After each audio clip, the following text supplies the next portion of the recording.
It was a freezing cold night as we left Mass and headed across the street to pick up dinner for our daughter before we headed to our New Year's Eve party.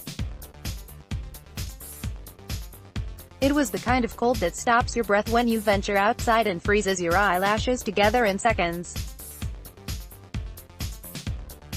My husband ran into the McDonald's, leaving my daughter and me in the running car to spare us the harsh temperatures outside. Shortly after he left, someone knocked abruptly on my car window.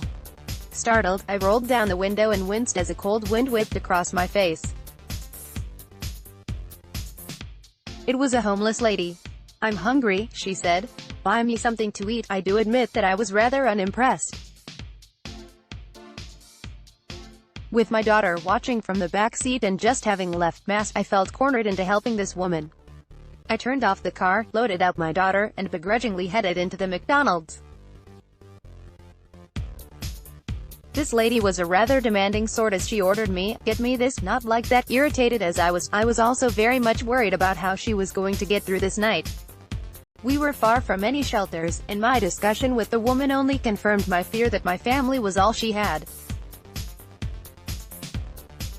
We ended up missing our party and spent the evening finding shelter for this lady.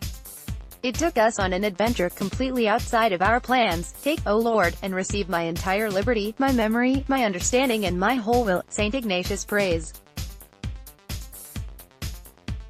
So often it's easier to say the words than to actually carry them out. I have a very faithful friend who tells me that he desires to say that prayer, but he's not there yet.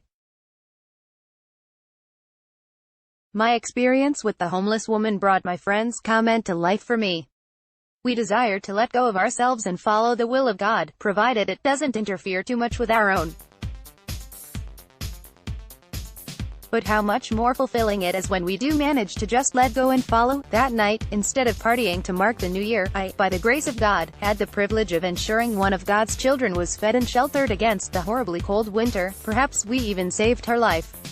That sort of fulfillment beats a champagne toast any day, and certainly helps to stoke the desire for the Lord to take and receive